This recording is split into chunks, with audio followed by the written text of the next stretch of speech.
Hello friends, welcome back. फेरि पनि विशेष जानकारीको साथ फेरि पनि स्वागत गर्दछु र हामी फेरि विशेष जानकारीको साथ उपस्थित भइसकेका छौँ।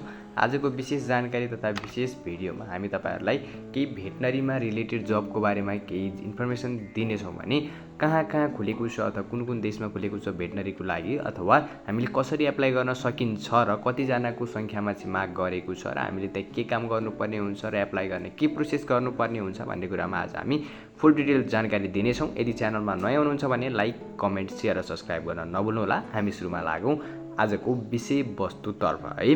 अब हामीले यो एप्लाई गर्नको लागि के गर्नुपर्छ र यसमा काम के गर्नुपर्छ भन्ने कुरा म तपाईहरुलाई छोटकरीमा दिनेछु र तपाईलाई कस्तो लाग्छ र यदि चाहनु भएमा हामीले डिटेल दिनेछौँ तपाईले कसरी एक्सप्लेनेसन अथवा तपाईले कसरी चाहिँ एप्लाई गर्न सक्नुहुन्छ भन्ने कुरा है। ओके, त्यसपछि सुरुमा तपाईको रेस्पोन्सिबिलिटी चाहिँ के रहन्छ भन्दाखेरि चाहिँ तपाईले यो जब एप्लाई गर्नको लागि चाहिँ टास्कहरु चाहिँ के दिन्छ त तपाईलाई यदि यो जब तपाईले लिनुहुन्छ अथवा तपाईले एप्लाई गर्नको लागि चाहिँ के काम गर्नुपर्छ त भन्दाखेरि चाहिँ ह्यान्डल अथवा restrain and care for animals undergoing treatment and surgery भनेको तपाईले सर्जरीहरु गर्नुपर्ने हुन्छ, त्यसपछि ट्रिटमेन्ट गर्नुपर्ने हुन्छ, त्यसपछि ह्यान्डलिङ केयरिङ गर्नुपर्ने हुन्छ, त्यस्तै भेटनरीको एसिस्टेन्टको रूपमा नि काम गर्नुपर्ने हुन्छ जसरी जुन बेला चाहिँ सर्जरीको टाइममा, त्यसपछि मेडिसिन दिनुपर्ने हुन्छ पशुवस्तुहरुलाई, त्यसपछि भेटनरियन आफूभन्दा सिनियर डाक्टरले भनेअनुसारको डाइरेक्सनमा आफूले काम गर्नुपर्ने हुन्छ अथवा भ्याक्सिन दिनुपर्ने हुन्छ, अथवा कुनै पनि डिजिज लागेको अथवा केही छ भने अथवा एनिमल भेट केयर पनि गर्नुपर्छ, हामीले हेल्थ केयर पनि गर्नुपर्छ, काउन्सिल गर्नुपर्छ हैन। त्यो कुरा भनेको तपाईहरुले कसरी गर्ने हो भन्दाखेरि उही गएर सिक्ने कुरा हो है। तपाईले यो कुराहरु भनेको चाहिँ तपाईले आफ्नो कभर लेटरमा लेखेर दिदा मात्र हुन्छ, तपाईले यी कुराहरु भनेको उही गएर पनि सिक्न सक्नुहुन्छ है त।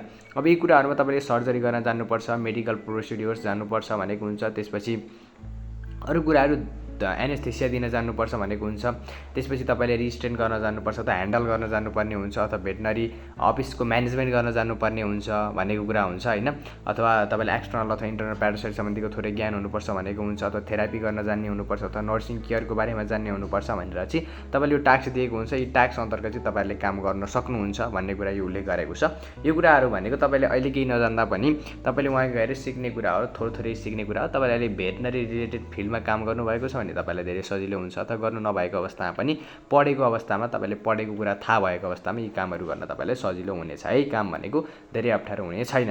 त्यसपछि हामीले यसमा अरु कुरा हेर्ने भन्दाखेरि एरिया अफ स्पेशलाइजेसन भनेको छ। भनेको तपाईले कस्तो ठाउँमा चाहिँ काम गर्नुहुन्छ। स्पेशलाइजेसन चाहिँ के छ भन्दा एनिमल डेन्सिटी, त्यसपछि exotic animals, small animal emergency care र भेनिपङ्क्चर भनेको चाहिँ यी कुराहरुमा चाहिँ तपाईले स्पेशलाइजेसन गर्नुपर्ने एरिया भनेको चाहिँ यी एरियामा चाहिँ मेन काम गर्नुपर्ने हुन्छ भनेको छ। त्यसपछि एडिसनल इन्फर्मेसन भनेको छ। त्यसपछि work condition and physical capabilities भनेको चाहिँ तपाईले यी कुराहरुमा चाहिँ विशेष ध्यान दिनुपर्छ अथवा यी कुराहरुमा चाहिँ जान्नुपर्ने हुन्छ भनेको है भन्न खोजेको।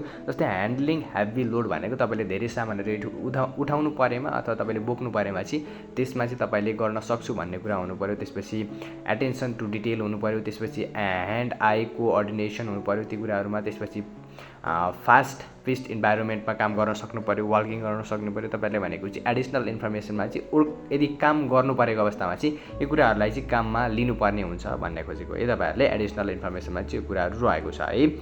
त्यसपछि अर्को भनेको रेस्पोन्सिबिलिटी भन्छ। रेस्पोन्सिबिलिटी चाहिँ के पर्सनल सुटेबिलिटी भन्छ। यो कुराहरु चाहिँ के हुन्छ भने साइलेन्ट फोकस तपाई कस्तो खाले हुनुपर्छ भनेको छ। जजमेन्ट खाले हुनुपर्छ, टिममा काम गर्न सक्ने हुनुपर्छ, त्यसपछि गएर अर्गनाइज्ड खाले हुनुपर्छ, साइलेन्ट फोकस अथवा एक्युरेट खाले हुनुपर्छ, अथवा इफेक्टिभ इन्टरपर्सनल स्किल तपाईमा एक्स्ट्रा स्किल हुनुपर्दछ भनेको हुन्छ। त्यसपछि रिटनको अथवा लेख्ने कुराहरु हुन्छ त्यसमा पनि तपाईले एक्सेलेन्ट हुनुपर्छ अथवा फ्लेक्सिबिलिटी हुनुपर्छ अथवा टिम वर्कमा चाहिँ राम्रो हुनुपर्दछ भन्ने कुरा रहेको छ है त। यो कुरा चाहिँ के जान्नुपर्दछ अथवा how to apply this job भनेको हुन्छ। तपाईले यो जबमा चाहिँ कसरी एप्लाई गर्न सक्नुहुन्छ त अथवा कस्तो व्यक्तिले चाहिँ who can apply this job भनेको हुन्छ। कसले चाहिँ एप्लाई गर्न सक्दछ भन्दा you can a Canadian citizen of permanent or temporary resident of Canada भनेको छ। यदि तपाईँ त्यहीँको पर्मानेन्ट हुनुहुन्छ भने उहाँले सकिहाल्नु भयो, अथवा टेम्पोररी हुनुहुन्छ भने उहाँले पनि सक्नुभयो। अर्को पोइन्टमा के भनेको छ भनेदेखि you have a valid Canadian work permit भनेको छ। तपाईले अब अर्को देशबाट बाहिरी देशबाट हुनुहुन्छ भने त्यो वर्कमा काम गर्नको लागि पर्मिट हुनुपर्दछ भनेको चाहिँ तपाईको पासपोर्ट हुन्छ। पासपोर्ट अनुसार तपाईले यो देशमा गएर काम गर्ने, नेपालबाट यदि जाँदै हुनुहुन्छ भने नेपालबाट तपाईले क्यानाडामा गएर काम गर्न सक्ने चाहिँ व्यवस्था रहेको छ भनेपछि हामीसँग त्यो वर्क पर्मिट पनि रहेको छ है। त्यसपछि अर्को लास्ट पोइन्टमा के भनेको छ भने if you are not authorised to work in Canada, do not apply. The employer will not respond to your application भनेको छ। यदि तपाईँ क्यानाडाको लागि अथोराइज हुनुहुन्न अथवा तपाईँले आफ्नो देशबाट अथवा कुनै कारणवश अथवा तपाईँले कुनै आफ्नो जुन फ्याकल्टी अनुसार चेन्ज गरेर तपाईँले चाहिँ जान सक्नुहुन्न अथवा तपाईँलाई अथोराइज छैन भनेदेखि चाहिँ त्यो तपाईँको डकुमेन्ट चाहिँ हेरिने छैन भनेको छ। भनेपछि हामी नेपालीले अथवा तपाईँहरू भेटनरी रिलेटेड पढ्नु भएको छ अथवा भेटनरी पढ्नु भएको छ भने तपाईँले एप्लाई गर्न सक्नुहुन्छ भनेको छ। तपाईँको लागि चाहिँ यसमा कति योग्यता रहन्छ त भन्दाखेरि अथवा तपाईँले यसमा चाहिँ कति पढेको हुनुपर्दछ त भन्दाखेरि तपाईँले माथि जुन हामीले रेस्पोन्सिबिलिटी अथवा तपाईँले वर्क एक्सपिरियन्स भन्यो त्यो वर्क एक्सपिरियन्सहरू भयो भनेदेखि तपाईँले त्यसलाई एप्लाई गर्न सक्नुहुन्छ है। ओके, त्यसपछि हामी जान्छौँ हाउ टु एप्लाई भनेको हुन्छ है। कसले एप्लाई गर्ने भन्ने कुरा हामीले अगाडि भन्यो भनेदेखि हाउ टु एप्लाई कसरी एप्लाई गर्न सकिन्छ भन्दा by applying directly on job bank directly भनेको छ। तपाईँ यदि यो जबको बारेमा डिटेलमा अझै योभन्दा डिटेलमा पनि चाहियो भने हामी त्यो कुरा जानकारी गराइ नै हाल्छौँ। भए पनि नि यदि एप्लाई गर्नका लागि चाहिँ तपाईँले जब ब्याङ्क वेबसाइटमा गएर भिजिट गरेर पनि गर्न सक्नुहुन्छ अथवा तपाईँले एउटा कभर लेटर लेख्नु पर्ने नै हुन्छ। बाई इमेलमा चाहिँ office@heartfamilyvet.com मा चाहिँ इमेल गरिदिनु पर्ने हुन्छ कभर लेटर होइन। हाउ टु एप्लाई इन्स्ट्रक्सन भनेको छ here is what you must include in your application भनेको छ। तपाईँले यसमा चाहिँ कभर लेटर बनाउनु चाहिँ मेनली पर्ने हुन्छ। जुन कभर लेटर हामी तपाईँलाई बनाएर दिनेछौँ त्यसको चार्ज पनि लाग्नेछ। यदि तपाईँहरू त्यसको लागि एप्लाई गर्न चाहनुहुन्छ भनेदेखि अब एप्लाई गर्दाखेरि यसको चान्स कति % लिने हुन्छ अथवा यसमा चाहिँ अरू के कुराहरू हुन्छ भन्दाखेरि चाहिँ तपाईँको फर्म एक्सेप्ट नै हुन्छ 100% ग्यारेन्टी भन्ने चाहिँ हुँदैन होइन। यदि तपाईँको बाई चान्स भइदियो भनेदेखि चाहिँ राम्रो हो भन्ने कुरा है। तपाईँले यसमा चाहिँ अब ढुक्क 100% नै हुन्छ भन्ने चाहिँ हुँदैन, तर यदि एप्लाई गर्नुभयो भनेदेखि चाहिँ हुनसक्ने सम्भावना चाहिँ हुनसक्छ है त। त्यसपछि हामीले अर्को कुरा यसमा के गर्नुपर्छ भन्दा हाउ टु एप्लाई इन्स्ट्रक्सन भनेको छ अथवा तपाईँले कभर लेटर लेख्दा अथवा के कुरा चाहिँ उल्लेख गर्नुपर्दछ त भन्ने कुराहरू आएको छ है त। हाउ टु एप्लाई इन्स्ट्रक्सन भनेको छ र here is what you must include in application भनेको चाहिँ एप्लिकेसनमा एउटा तपाईँको कभर लेटर चाहिँ अनिवार्य रूपमा चाहिन्छ जुन हामीले तपाईँहरू उपलब्ध गराइदिन्छौँ। अथवा तपाईँले इन्टरनेटमा सर्च गर्नुभयो भने how to write cover letter भनेर त्यो पनि हेर्न सक्नुहुनेछ है। त्यसपछि भनेको यो जब एप्लाई गर्नुको लागि तपाईँले के कुराको क्वेसनको एन्सर चाहिँ लेखेर दिनुपर्दछ त फर्ममा भन्ने कुराहरू आएको छ होइन। अब यसमा चाहिँ तपाईँले के कुरा लेखेर दिनुपर्छ भन्दाखेरि this job posting including screening question please answer the following question while applying भनेको छ।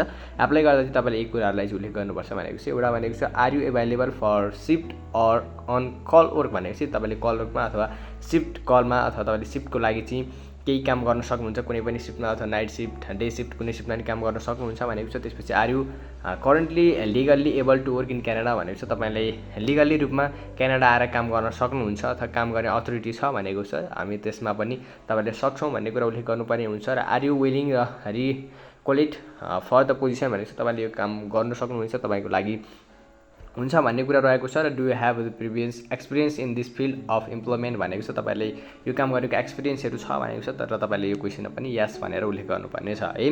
अब तपाईँले यी कुराहरू सब उल्लेख गरेपछि तपाईँले उहाँहरूको एप्लिकेसन हेर्नुहुन्छ र त्यही अनुसारको तपाईँहरूलाई रेस्पोन्स आउनेछ। यदि रेस्पोन्स आयो भने सबभन्दा राम्रो तपाईँको एप्लाई हुने प्रोसेस गर्दा हुन्छ। अनि त्यसको लागि तपाईँले पासपोर्ट त चाहिने हाल्छ। त्यसपछि तपाईँको आफ्नो स्कुल लेभलको सर्टिफिकेटहरू भयो भने सबभन्दा राम्रो हुन्छ। र यदि तपाईँले +2 गर्नुभएको छ अथवा डिप्लोमा गर्नुभएको छ भने सबभन्दा बेस्ट हुन्छ।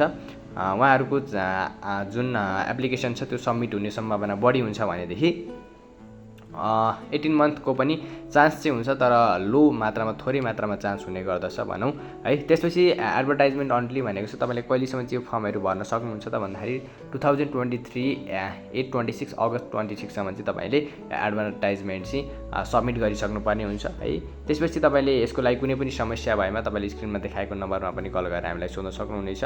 सिधै वाट्सएपमा मेसेज गरेर सोध्न सक्नुहुनेछ हामीले, अथवा हामीले तपाईँहरूलाई कभर लेटर पनि उपलब्ध गराउनेछौँ यदि तपाईँहरूले आफैले लेख्न नचाहेको अवस्थामा भन्ने कुरा हुन्छ। सबैभन्दा मेन कुरा भनेको तपाईँले कभर लेटरमा लेख्नुपर्ने कुराहरू चाहिँ राम्ररी उल्लेख गरेको कुराहरू लेख्नुभयो भने तपाईँको सबमिट हुने सम्भावना चाहिँ बढी हुन्छ है त। त्यसपछि तपाईँले अब यसमा कतिजनाको चाहिँ अथवा कुन ल्याङ्ग्वेज चाहिँ तपाईँले जान्नुपर्छ अथवा एक्सपिरियन्स के हुनुपर्छ अथवा कस्तो युनिभर्सिटीमा पढेको हुनुपर्छ अथवा के पढेको हुनुपर्छ भनेको छ। अब ल्याङ्ग्वेज भनेको तपाईँले इङ्ग्लिस पढेको हुनुपर्ने छ अथवा तपाईँले इङ्ग्लिस जान्ने हुनुपर्छ अथवा तपाईँले इङ्ग्लिस कुराहरू चाहिँ राम्ररी बोल्न सक्ने हुनुपर्छ भनेको छ। एजुकेसन भनेको कलेज अथवा CEGEP or another non-university certificate or diploma from a program of 1 year to 2 years तपाईँले 1 देखि 2 वर्षको चाहिँ डिप्लोमा कोर्सहरू कुनै गर्नुभएको छ भनेदेखि चाहिँ तपाईँले एक्सपिरियन्स गर्नुभएको छ अथवा 2 वर्ष अथवा 1 वर्ष जतिको पढ्नु भएको छ भने तपाईँले त्यो पाउनुहुन्छ अथवा 18 मन्थको लागि पनि एप्लाई गर्न सक्नुहुने भयो होइन। त्यसपछि तपाईँले एक्सपिरियन्स भनेको 3 year to less than 5 years भनेको छ अथवा तपाईँले 10 इयरदेखि 5 इयर्सको एक्सपिरियन्स हुनेछ। तर यो कुरामा भनेको तपाईँले एक्सपिरियन्सको बहुत धेरै महत्त्वपूर्ण राखेको हुन्छ। तपाईँले यदि कलेजमा अथवा तपाईँले जुन आफूले पढिरहनु भएको अथवा डिप्लोमा गर्नुभएकोमा 6 मन्थको ओजेटी लेटर छ भने तपाईँले त्यो भयो भने सबभन्दा बेस्ट हुन्छ। तपाईँले 3 इयर्स अथवा 5 इयर्सको पनि छ भने त्यो राख्न सक्नुहुन्छ। नत्र भने तपाईँले 6 मन्थको ओजेटी प्रोजेक्टको चाहिँ तपाईँले गर्नुभएको छ भन्ने कुरा राख्नुभयो भने त्यो कुरामा तपाईँले चाहिँ सबमिट हुने अथवा सम्भावना चाहिँ रिक्वेस्ट आउने सम्भावना बढी हुन्छ है। वर्क सिटिङ भनेको भेटनरी क्लिनिकमा काम गर्न पनि सक्ने हुनुपर्छ अथवा भेटनरी क्लिनिकमा पनि काम गर्नुपर्ने हुन्छ भन्ने कुरा रहेको छ है त। यसमा भनेको तपाईँले यति नै कुरा रहेको छ। त्यसपछि अब यसमा चाहिँ स्यालेरी कति हुन्छ भनेको छ। स्यालेरी भनेको चाहिँ तपाईँको कति हुन्छ त भन्दा $21 पर आवर हुने गर्छ र 1 हप्तामा 40 आवर्स चाहिँ हामीले काम गर्नुपर्ने हुन्छ भनेको छ र पर्मानेन्ट इम्प्लोइड अथवा फुल टाइम पनि गर्न सक्ने हुनुपर्छ। त्यसपछि भनेको कुन सिटीमा भन्दा प्रिन्स गौड्स BC सिटीमा काम गर्न सक्नुहुनेछ। लोकेसन भनेको यहाँ रहेको छ भने डे इभिनिङ, त्यसपछि विकेन्ड, त्यसपछि overtime, on call or morning, त्यो सबै काममा चाहिँ तपाईँले गर्न सक्ने काम गर्न सक्ने क्षमता हुनुपर्छ भने तपाईँले त्यसपछि भ्याकेन्सी भनेको 1 जनाको रहेको छ है। जब ब्याङ्कमा तपाईँले सर्च गर्न सक्नुहुनेछ। भ्याकेन्सी 1 जनाको रहेको छ। तर तपाईँले डिटु यही फ्याकल्टीमा अथवा तपाईँले यही काम भएर पनि धेरैवटा भ्याकेन्सीहरू खुलिरहेका छन् जुन जब ब्याङ्कबाट, जुन यो प्रिन्स गौड्स BC भन्ने लोकेसनमा चाहिँ एउटा मात्रको लागि एप्लाई गर्नु होला भनेर चाहिँ 1 जनाको भ्याकेन्सी खुलाएको छ भने यस्ता धेरैवटा भ्याकेन्सी खुलाएको छ। तपाईँले त्यसमा पनि जब ब्याङ्कमा गएर सर्च गरेर हेर्न सक्नुहुनेछ है। यदि कुनै कुरामा पनि जानकारी चाहिएमा अथवा तपाईँले सिधै हामीलाई स्क्रिनमा देखाएको WhatsApp नम्बरमा सम्पर्क गरी एप्लाईको प्रोसेसहरू बुझ्न सक्नुहुनेछ भन्दै आजको भिडियो यहाँ अन्त्य गर्छु र कस्तो लाग्यो प्रतिक्रिया दिन नभुल्नुहोला भन्दै हस्त धन्यवाद, नमस्कार।